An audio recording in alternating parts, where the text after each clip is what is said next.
4 and 6 o'clock p.m.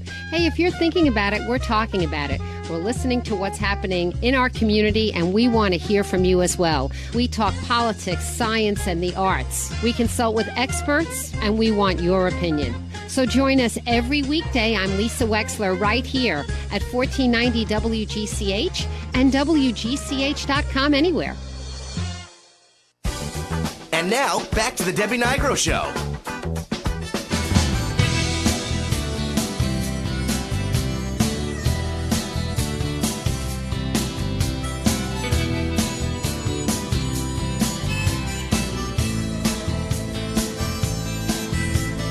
I'm doing stupid dances on Facebook Live.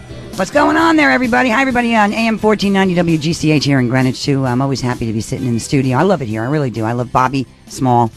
I love Rocco Fort, the owner of the company. We love you, too. Fabulous people to be involved with. And then I get the joy of knowing Tim Judge and Ali Panetti and my two buddies in the studio and doing Facebook Live. It's a Debbie Doublecast. It's fabulous. And this is Paul C. Bourdet. If you're just tuning in, John Heffernan, if you're just tuning in, they're the owners of Greatest Blaze and Company. They're greatestblaze.com is someplace you want to go because they have harnessed the lifestyle of I'll call it a fireside lifestyle, okay? And there's a lot to that. There's a lot of history of why, fire from the beginning of time, right? It can be, when harnessed, the most beautiful thing, and when gone crazy, the most destructive thing. We're in the middle of, sadly, some serious wildfires, and I do believe Dolly Parton has just stepped up and doing something, a fundraiser for some victims of these incredibly destructive wildfires. So you have to manage fire. When it's managed properly, it provides so much that is important for our survival, warmth, heat. It saves people a lot of money in the wintertime if you have a great fireplace. It's also a place to gather and to sit around a fire. I mean, I am so jealous of people who have fireplaces. I actually don't even date a man anymore. I go, do you have a fireplace? And he says, no. I go, okay, bye-bye, I gotta go. Fireplace in your house? Absolutely. Fireplace in your house? Every night. Fireplace in your house, Bob? Yes. Really? Oh, yeah. I come calling my house the one I'm sharing with my brother. All right, fireplace. Tim, you got a fireplace in your house? 2 fire pits outside. 2 fire pits outside. Al, you got a fireplace in your house? Yes? I have no fireplace.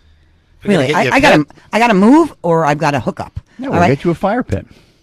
A fire pit? An outdoor fire pit, yes. Really?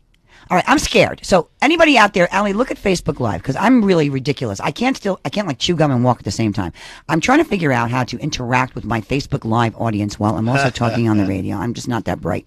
Allie, the question I'm going to ask anybody who might be seeing this is anybody else besides me a little afraid of lighting a fireplace?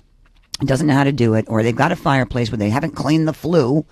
That's very important, by the way. Yeah, do the flue. The flue. Your flue has got to be cleaned, and I don't, is it okay to do a shout out? But there's a company called Chim Chimney that cleans ours.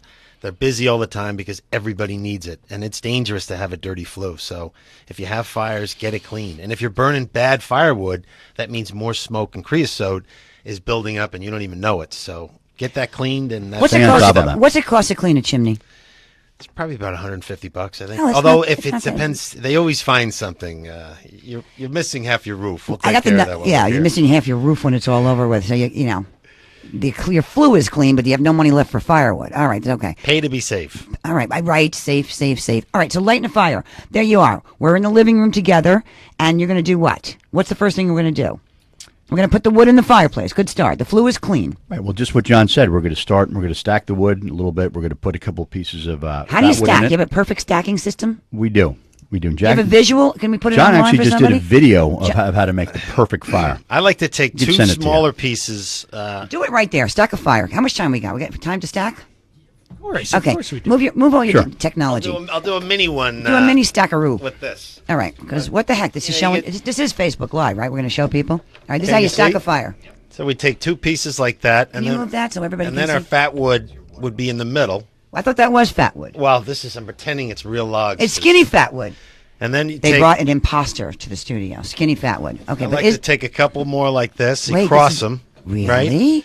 And then even one like that. And my fat wood would be down below and in here. And I would light it, and as the flame rises, you got all these edges for it to catch. And before you know it, you're... Would you do that over that?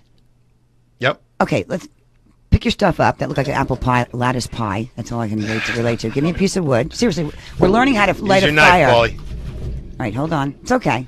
Yeah, thank goodness you got a knife. Don't tell anybody. We got a knife in the studio. Shh.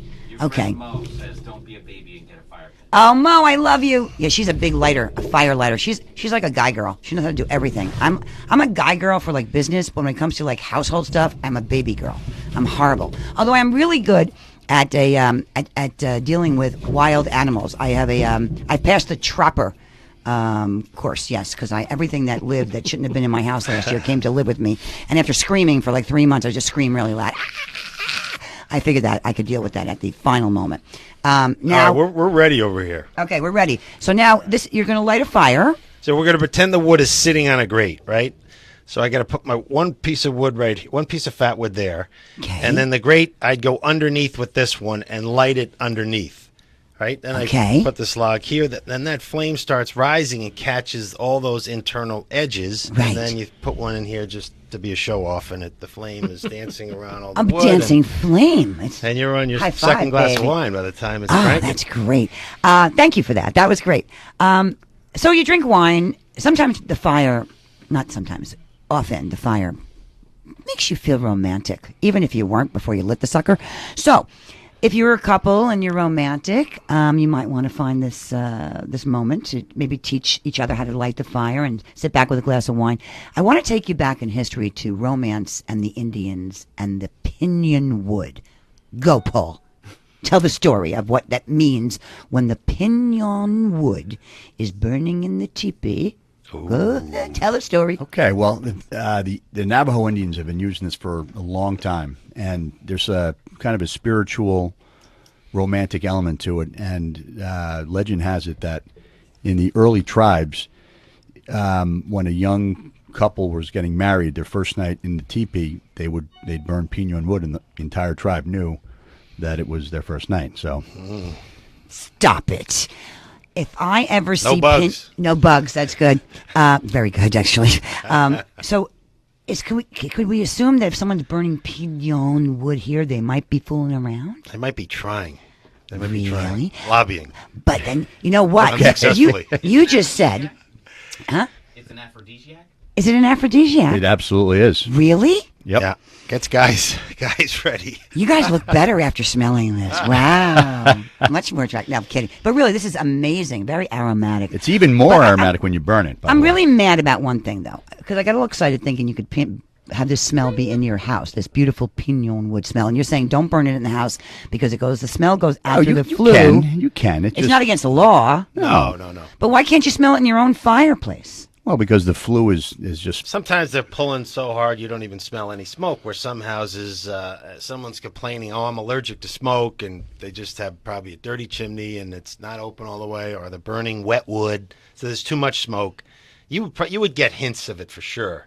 All right. Well, I would like to burn that. Really If I enjoy it had a outside where fireplace, Standing in the flame. You know? and I had a guy and I had a bare rug, I'd be burning this sucker. Okay, and I had some wine, just so you know. Okay. It's not like I don't have any of that any time. I'm just trying to pretend I'm like Pollyanna today. But anyway, Bob asked the question, thegreatestblaze.com. What can you buy online? What can people buy online? Obviously, they're going to call you after the show to deliver this kind of wood and maybe stack it for them. But what's online? What is on there? Okay, so Greatest Blaze, we're a lot more than just firewood. The firewood is sort of the foundation that keeps everything together. Mm-hmm. So John and I like to say that we're a lifestyle around the fire, and so we have many greatest products that all assist in that lifestyle, whether they be fire tools to keep your fire going. It expands into cooking.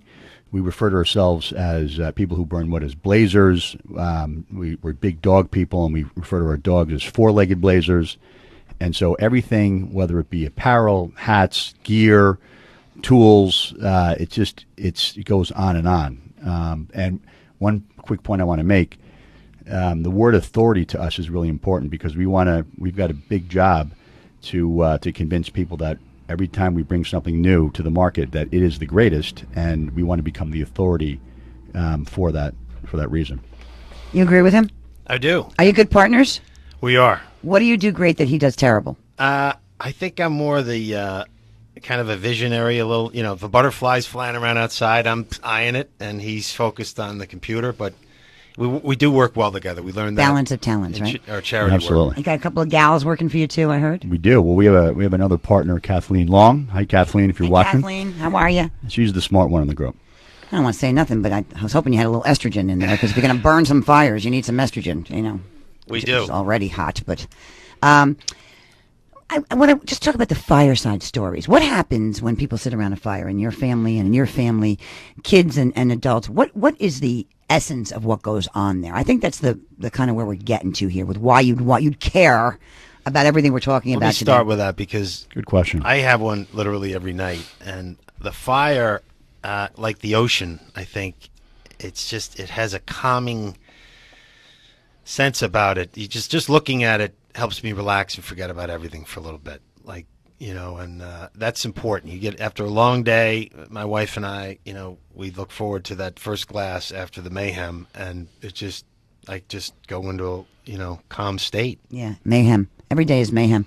And what Sure is. what happens around the fires in your history of your stories around fire? Well, I mean, for starters, we refer to our tagline, so to speak, is bringing family and friends together. So it's an experience, and it's almost religious, and it really it just brings people together. And I think you need to bring people who don't have fireplaces to your houses, or figure out some way to have outdoor bonfires that people who don't have fire can come together and be You're your right. friends.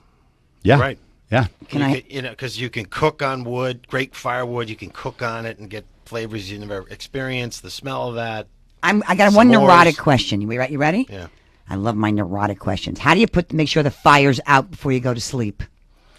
Well, first of all, you want to make sure you close up your fireplace and close up the screen.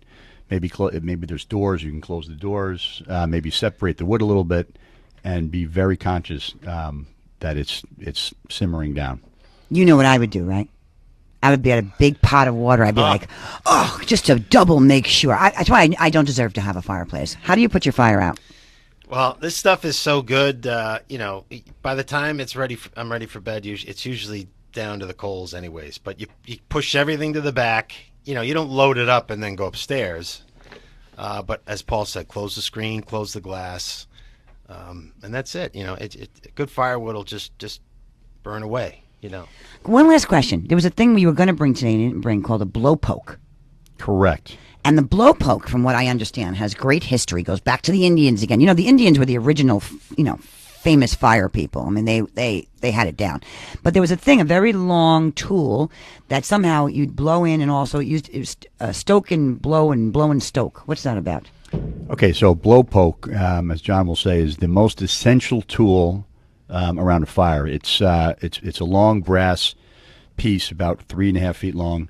It's got a little hook on the end. It looks like a spear, and you blow through it. It's hollow, and you can blow oxygen right onto the fire, and you can stoke it. You can push the wood back. You can pull it forward, and it's a go-to piece, 100%. And the history is with the Indians. Everything is back to the Indians, right? Correct.